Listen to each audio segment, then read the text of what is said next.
Ya Rabbana a'tarafna bi annana aqtarafna wa ananna asrafna ala lada asrafna. Bismillahirrahmanirrahim. Assalamualaikum warahmatullahi wabarakatuh. Qala al-musannif rahimahullahu ta'ala anhu wa nafa'ana bihi wa bi ulumi fid dharain amin. Rabbi shrah li sadri wa yassir li amri wahlul 'uqdatam min lisani yafqahu qawli. Amin ya rabbal alamin.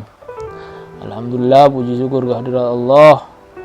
Bahwasanya kita masih dipertemukan dalam pengajian untuk mengkaji kitab Turratun Nasin ini, serta sholawat serta salam marilah kita aturkan kepada Nabi Muhammad SAW. Alhamdulillah, dalam kesempatan ini kita telah mengkaji bahwasannya pada bab sebelumnya Allah itu dan para malaikat-malaikatnya serta seluruh penduduk langit dan bumi mendoakan kepada orang yang mengajarkan kebaikan, khususnya ilmu kepada sesama manusia. Jadi mengajarkan ilmu itu merupakan suatu kebaikan yang didoakan oleh Allah dan seluruh makhluk-makhluk ciptaan Allah. Maka tidak hayal ketika ada seorang ulama sepuh, Kiai Haji Mustafa Bisri atau bisa dipanggil Gusmus, melakukan suatu penelitian yang mana ada dua buah kelapa, yang satunya itu sama umurnya, yang satunya itu sering diajak bercanda, diajak ngomong secara serius, tapi yang satunya itu tidak diapa-apakan, artinya dibiarkan begitu saja. Maka yang banyak berbuah ini yang sering diperhatikan oleh manusia. Maksud dari cerita ini apa? Bahwasannya setiap makhluk Allah, walaupun dia itu tidak memiliki akal, mereka memiliki rasa. Ketika kita itu selalu memperhatikan, maka dia juga akan memperhatikan kita dengan menghasilkan buah yang banyak.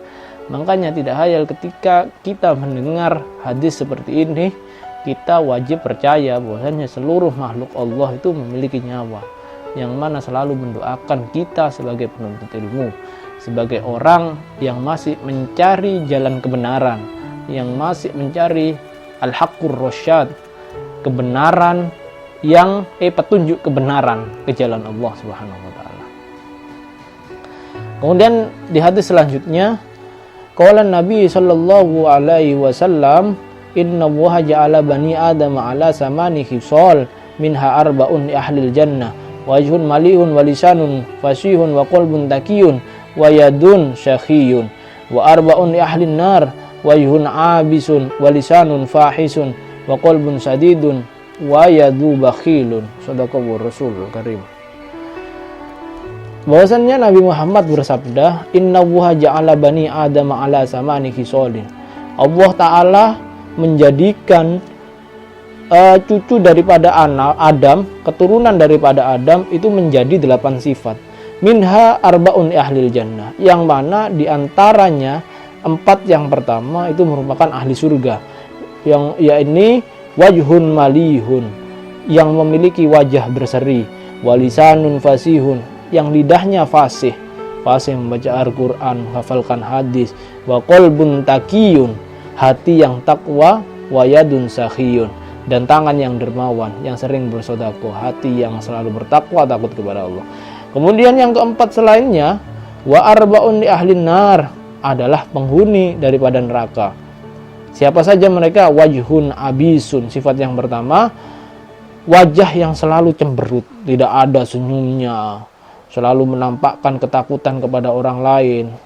Walisanun fahisun, yang kedua lidah yang keji, sombong, selalu takabur, selalu ghibah, selalu menceritakan orang ini orang itu, memfitnah orang lain. Wa qalbun sadidun, dan hati yang kasar, tidak bisa menjaga perasaan orang lain. Wa yadun bakhilun, dan tangan yang kikir, tidak mau memberikan sedekah kepada orang padahal dia memiliki harta yang banyak. Keempat ini merupakan takdir yang sudah ditentukan Allah. Akan tapi tidak menutup kemungkinan orang yang ditakdirkan memiliki 4 sifat penghuni neraka, ketika mereka itu mencari ilmu, maka dia akan berubah menjadi ahlul jannah. Karena Allah sudah berjanji dalam firman-Nya, inna Allaha la yughayyiru ma biqaumin hatta yughayyiru ma bi anfusihim. Allah tidak akan merubah suatu kaum hingga kaum tersebut merubah diri mereka sendiri. Akan tapi perubahan itu bisa diraih ketika kita selalu menuntut ilmu. Makanya orang yang menuntut ilmu di setiap waktu hidupnya, mereka akan selalu merasa bodoh. Ketika dia merasa bodoh, bukan dia itu malah down, akan tapi dia semakin semangat mempelajari, lebih mendalami ini. Bedanya ketika orang merasa bodoh karena memang dia itu bodoh, tidak mau belajar, itu yang menyebabkan down, tidak mau mempelajari sesuatu hal yang baru. Saya sudah ditakdirkan seperti ini. Itulah jawaban orang-orang yang selalu menyerah seperti itu. Akan tapi orang yang selalu belajar, mereka akan merasa bodoh, dan dia itu sebenarnya dirinya merasa bodoh, tapi orang lain itu mendapatkan manfaat daripada apa yang dia cari, yakni mencari ilmu tersebut. Wa qala an-nabiy alaihi salatu wassalam, ihdaru salasata asnafin minan nas. Rasulullah juga mengatakan bahwasannya waspadalah, berhati-hatilah terhadap 3 golongan manusia. Siapa saja itu? Wahumul ulama'ul ghafilun, adalah para ulama yang lalai, ulama yang hanya mementingkan dirinya sendiri. Mereka menebarkan manfaat kepada orang lain, akan tapi mereka meminta imbalan. Mereka menarget ini, merajat ini.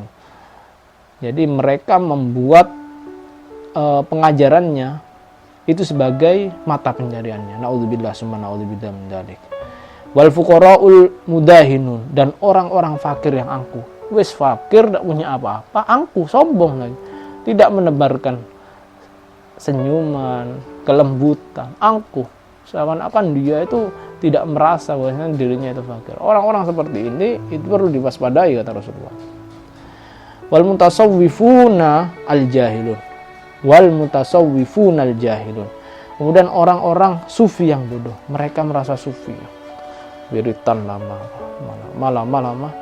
akan tapi dia tidak tahu apa esensi dari yang dia lakukan. Maka hal tersebut itu merupakan orang yang perlu diwaspadai, karena memang seorang sufi itu orang yang sudah berpuasa dengan kolbunya, artinya tidak memikirkan dunia sama sekali. Orang yang sufi, mutasawwifun al-jahilun, orang yang sufi akan tapi jahil. Mereka merasa sufi, ingin diperhatikan oleh orang lain, ingin dikasihani orang lain. Sejatinya mereka itu malas untuk melakukan pekerjaan. Orang yang benar-benar sufi itu sudah melalui tingkatan atau masa-masa yang sudah diuji oleh Allah. Maka bisa kita sebut bahwasanya tingkatan orang yang benar-benar sufi adalah ma'rifatullah. Sudah hanya Allah yang diingatnya, tidak ada makhluk lain selain Allah yang diingat. Akan tapi orang yang mutasawwifun al-jahilun, mereka hanya berpura-pura ingin belas kasihan orang lain, tapi sejatinya dia itu malas untuk melakukan sesuatu yang bisa memenuhi kebutuhannya sehari-hari. Wa qala an-nabiy sallallahu taala alaihi wasallam, qiwamud dunya bi arba'ati asya'in. Teraturnya dunia, kata Nabi Muhammad sallallahu alaihi wasallam, itu dengan 4 perkara. Awwaluha bi ilmil ulama, yang pertama dengan ilmu para ulama. Wasani bi adlil umara, yang kedua dengan adilnya para pemimpin negara. Wasalisu bi sakhawatil aghniya, dan yang ketiga dengan kedermawanan orang-orang kaya. Warabi'u bi da'watil fuqara, yang keempat dengan doa-doa orang fakir. Maka dengan 4 ini, seperti halnya sekarang ini di dunia, bukan hanya di Indonesia, di seluruh dunia, di negara-negara yang lain sedang dilanda wabah virus corona. Maka ketika 4 ini bersatu, ilmu para ulama itu bukan berarti mereka yang hanya bisa ilmu agama, tapi seorang saintis, ilmuwan dalam bidang virologi, environmentalis, bidang lingkungan, bidang kesehatan, bidang peternakan, pertanian, mereka bersatu untuk menemukan satu ilmu dan mendalami ilmunya, kemudian bersatu dengan adilnya para ulama, bersatu dengan kedermawanan orang-orang kaya dan doanya orang-orang fakir. Insya Allah semuanya akan dicabut oleh Allah Subhanahu wa Ta'ala. Seluruh wabah yang ada di dunia ini akan dicabut. Akan tapi di satu hal yang menjadi permasalahan, masih kompleks, yang mana masih banyak ulama yang mementingkan dirinya sendiri, hanya uang atau keuntungan semata yang dia cari. Kemudian pemimpin pun juga seperti itu, keuntungan. Sedangkan orang yang dermawan sekarang masih bisa dihitung jari. Jumlahnya berapa yang mau bersedekah dan yang tidak mau bersedekah jumlahnya berapa. Itulah yang membuat wabah ini semakin meluas, karena keangkuhan manusianya yang masih tidak bisa merasakan atau merasa dirinya itu hamba yang lemah. Merasa dirinya belum bisa merasa bahwasanya dirinya terbuat dari hal yang sesungguhnya menjijikkan atau hal yang paling rendah di dunia ini, yakni tanah. Kemudian walaula ilmul ulama lahakal jahilun. Sekiranya tidak ada ilmu para ulama, niscaya binasalah orang-orang yang bodoh tersebut. Kemudian walaula syahwatul aghniya, dan sekiranya tidak ada kedermawanan orang-orang yang kaya, lahakalal fuqara, maka binasalah orang-orang yang fakir tersebut. Walaula du'aul fuqara, dan sekiranya tidak ada orang-orang fakir, lahalakal aghniya, maka binasalah orang-orang kaya, karena tidak ada yang mendoakan. Walaula adlul umara, apabila tidak ada ulama yang adil, la akala ba'dun nasi ba'dha, maka tidak akan ada kebahagiaan manusia yang lainnya. Artinya niscaya sebagian manusia memakan sebagiannya ini, makan ini, makan itu. Sistem kapitalis akan semakin merajalela di sini.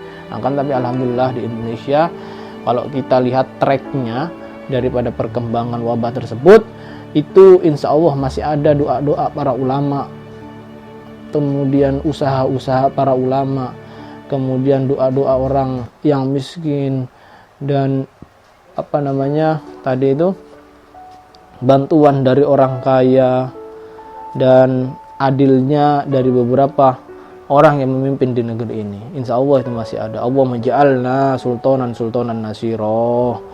Wa qala Nabi alaihi salatu wassalam, dan berkata pula Nabi Muhammad sallallahu alaihi wasallam, man anfaqa dirhaman ala talibil ilmi, barang siapa yang menginfakkan, mensodakohkan 1 dirham ala talabil ilmi, kepada orang yang mencari ilmu, faka'annama anfaqa misla jabali uhudin minadz dzahabil ahmari fi sabilillahi ta'ala, maka seolah-olah dia membelanjakan atau mensodakohkan emas merah sebesar gunung Uhud di jalan Allah Ta'ala untuk peperangan. Itu sama halnya 1 dirham kepada penuntut.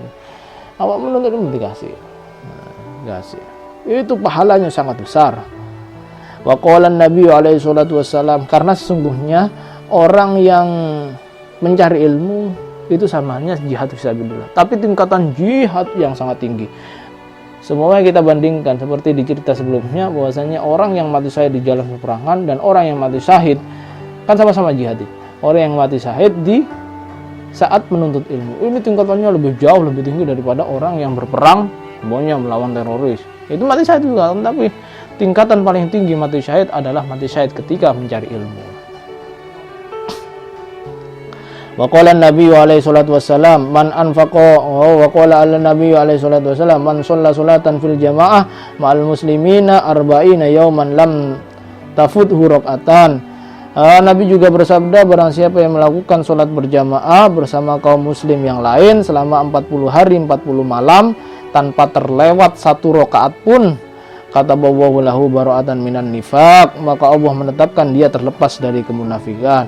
Wa qala Nabi alaihi salatu wassalam, dan Nabi juga bersabda, man shalla subha summa jalasa liyadhkurallaha ta'ala, dan barang siapa, kata Rasulullah SAW, barang siapa sholat subuh kemudian duduk untuk mengingat Allah, berzikir kepada Allah, berzikir, kemudian menghadiri majelis ilmu di saat biasanya kan ada itu setelah sholat subuh ada kajian subuh. Nah, itu sama halnya zikrullah, mengingat kepada Allah. Yu'tihillahu ta'ala fil firdausi sab'ina qasran min dhahabin wa fiddatin, maka Allah Ta'ala memberinya dalam surga 70 istana yang mana terbuat dari emas dan perak.